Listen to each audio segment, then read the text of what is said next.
Africa is in dire straits. We need businesses more than ever. Every single professional you will speak to will tell you South Africa will be saved by entrepreneurs. Problem is, most young entrepreneurs who are worth their penny are leaving for overseas. Last week, Lahakwe and I had the privilege of going to the BizNews conference, and we met some of the most successful entrepreneurs. Now, we want to share a bit about what happened and also where most of them said the country is going and where we think the country is going.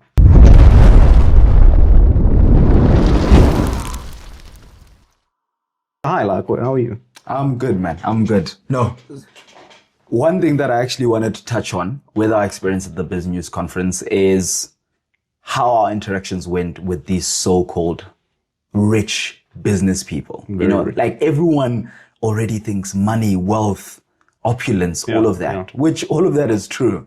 But I want to hear from you. What did you experience firsthand by interacting with those people? One of the most amazing things I experienced is how down to earth they were.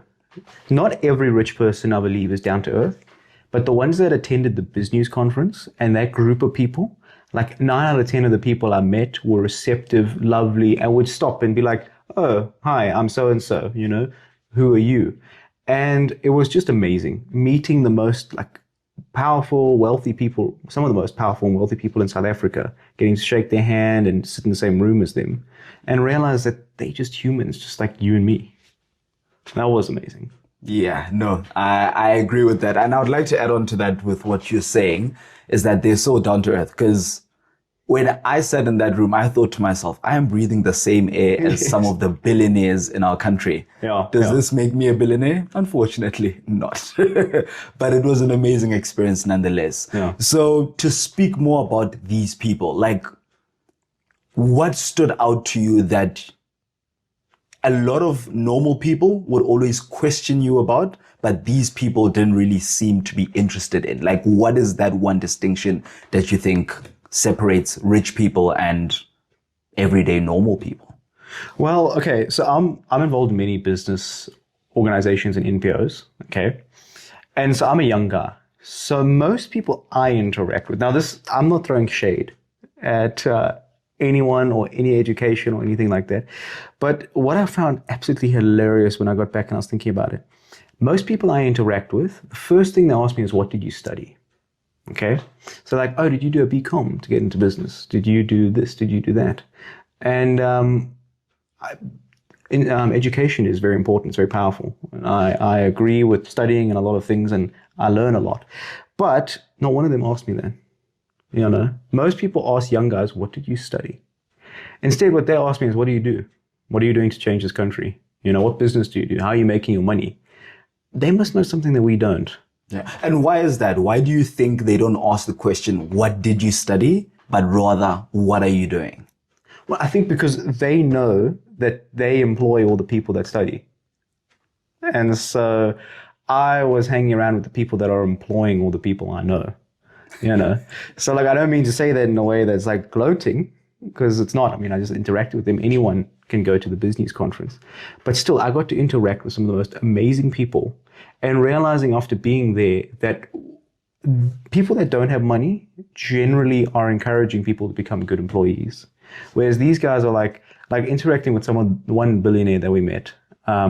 He said to us, AI, use AI. AI is going to create more billionaires, teenage billionaires in the next 5 years than ever before in history. And he didn't say to me, go study a degree. He didn't say to me, go to school. He didn't say to me, go and do Bitcoin or this or that, all the things that most people would tell you.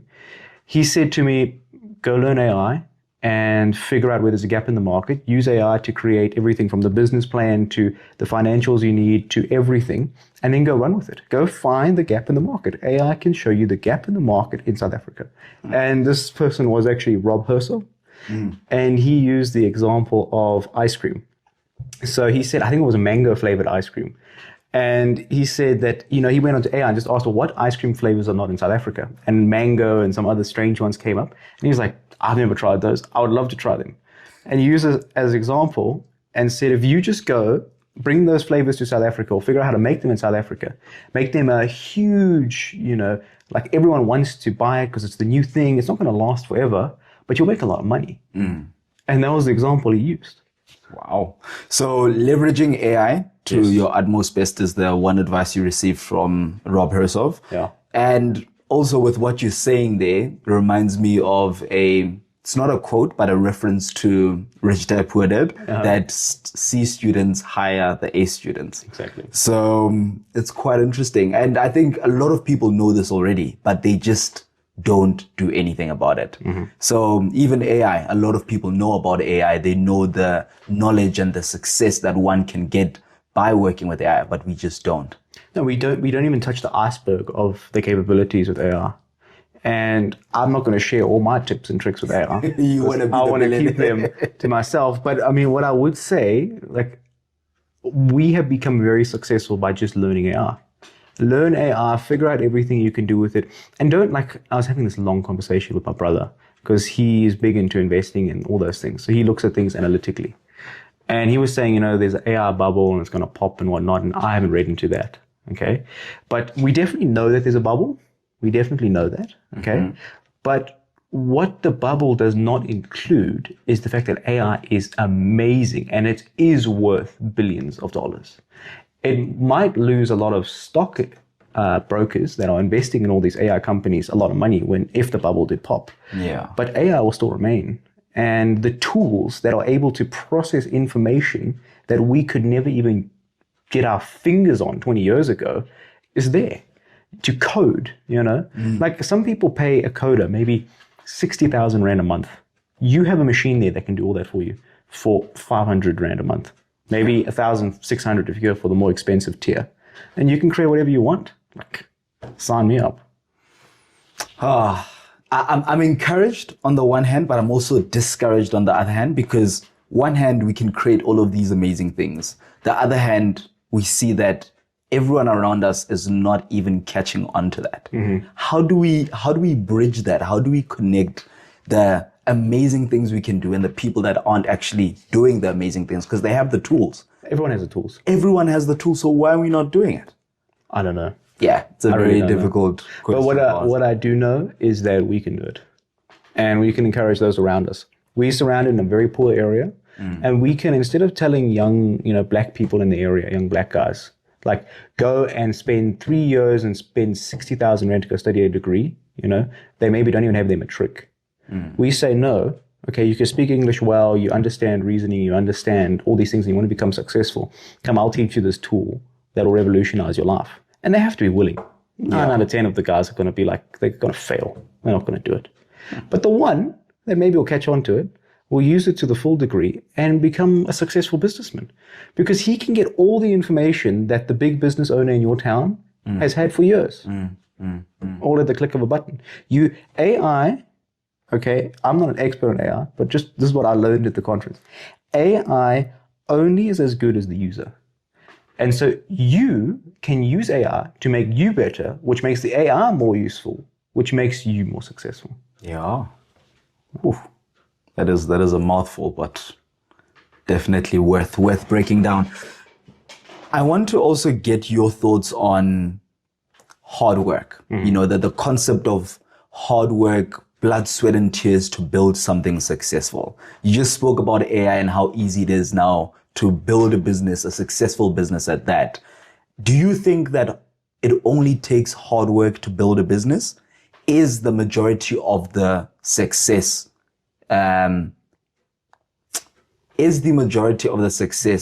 granted to the hard work that you put in? Okay, why are you asking me this? Because I only have a small business, a medium business owner. I'm not. Well, I do want to know, because you, in this business life, building a business, I'm succeeding in the middle of nowhere. You can put it like that, yes. But is it up to hard work?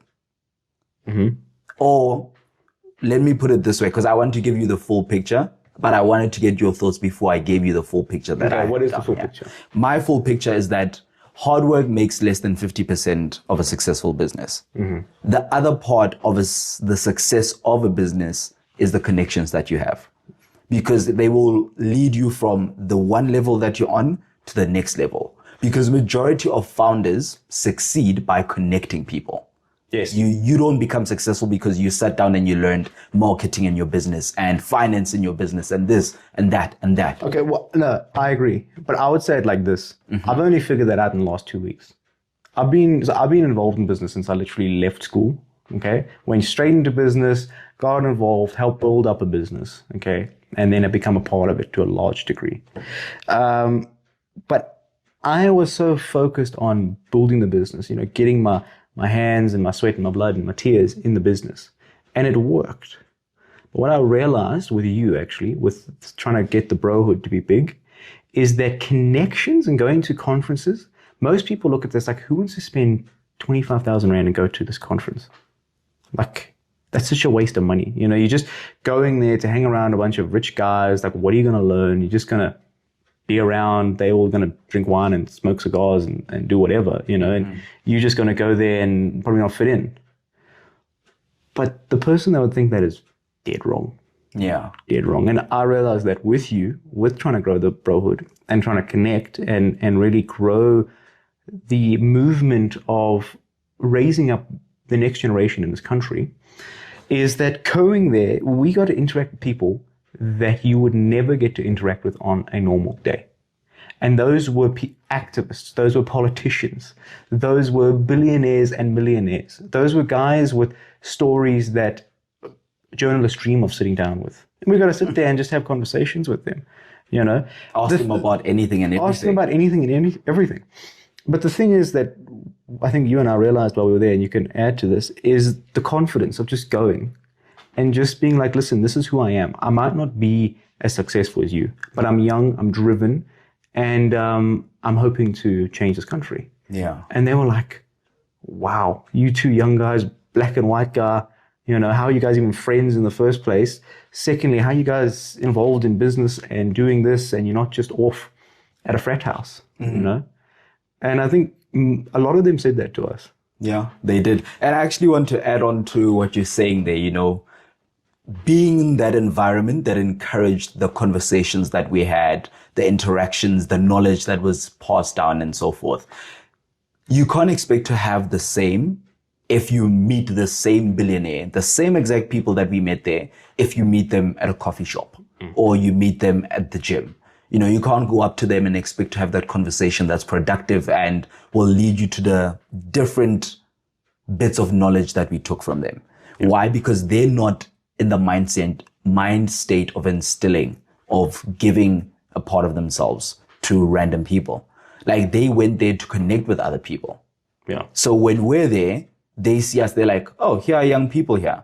Let's connect with them. Let's impart with them. Let's help them on whatever it is that they're doing. Because they see that we put in the hard work. Mm-hmm. They see that we spent our money and we're close to broke just to be in their presence. And they're like, let's actually hear what these young people have to say and give to them as much as we can. And that's my follow-up question to you is, why do you think they were interested in us? Because one minute I thought, maybe they're just interested in us because it's like common courtesy. Yeah. We're the youngest there and you're white, I'm black. I almost said you're black, I'm white. No, but either way.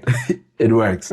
But that's the thing. Like, we went there and we connected with these people, but why did they gravitate towards us? Do you have an understanding of why they interacted with us specifically? Okay, so I do have an answer for you. I don't really, I'm not an expert, but what I could pick up on why they did is because this country doesn't have hope, okay? And most young people, there are a lot of young people that are driven, okay? But they don't have the resources or the guidance that they need to be able to go forward and start businesses. And a lot of the guys we spoke to were like, gee, you guys are here. Like, you showed up and that's what counts. And a lot of them, some basically intimated is most young people are not getting involved. They're not coming into these spaces to actually learn. So they took time because they're like, who are these? Like, who's this guy with long blonde hair and this black guy with no hair, like walking around here, acting like they been here for forever. They're part of the furniture. I mean, I want to meet this guy. And I mean, a few times we sat down with some pretty big names, and they were like, "Oh, I've seen you around. I wanted to meet you." Oh, well, nice to meet you. Yeah, nice to meet you. I've seen you on TV. Oh, that is. But yeah, to answer your question, I think the reason is young people are not staying in this country, and young people are not getting involved in business because it's so difficult to get involved in business. The amount of laws that we have to jump through just to start a small business, you might as well go study to become a lawyer by the end of it. Like, it is ridiculous, from labor laws to this law to tax to the 1,000 different taxes you have. To if you want to pay yourself dividends, you still tax you. You know, by the time you're done, there's nothing left of you. And they're like, well, what young person wants to start a business here? But here's two young guys that are like, no, we're running businesses, and we growing, and we want to run more businesses and trying to impact this community and this country. And they're like, wow, I want to, you guys might not be big. Yeah. But I want to sit down with you because you're the next big thing. Disclaimer, we jumped headfirst into this business thing. So if you're thinking of doing the same, I would say jump headfirst. But jump headfirst with AI. And I promise you, if you think you're going to start a small business, it is not easy. It is not. You want people around you that at least know something, or you want to plan it properly. With AI, with all those things, I would recommend reading books, reading things on AI and all those things, and preparing yourself. Because starting a business, like some people start a business and they don't even apply for tax. Yeah. And then they have like a whole bunch of money. But one day, 2 to 3 years time, SARS is going to come knocking. Yeah. And then you might have made $1 million, but you're going to have a huge bill that you don't have. And SARS doesn't need your permission to go into your bank account. Nope. For those that didn't know. I didn't know that, but yeah. Yeah, they literally they do whatever they want. So, yeah, but what's your next question? My next question is actually a very simple one. Uh-huh. The experience that you had sounds amazing. I know it was amazing because I was there. But for the people that are listening, and to give them more than just what we have laid out as to what we think was important, what we think wasn't, to you, as a young person who started these different businesses, working in the organization that you're working in. Just a disclaimer, I didn't really start all the things that I'm involved in. It's a legacy. I have taken what was, improved it with people that have been smarter than me and taught me along the way. And that's how I've gotten to where I'm at, because I took the opportunities that were given to me. I'm not the person not the young guy that just started a business and became successful. None. There's barely any of them, truly. I'm the guy that had opportunity, and instead of being like, no, up yours, family, I don't want to be involved with you, I was like, no, I'm going to learn from you. I'm going to get everything I can from you in knowledge, and I'm going to prove myself valuable enough that I can take over this place. It's generational. Yeah. Beautiful.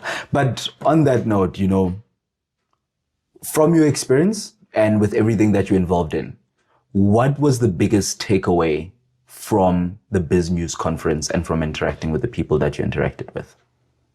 The biggest takeaway. The biggest takeaway. That no one is coming to save you. You are the captain of your fate, and you have to choose a direction and go for it.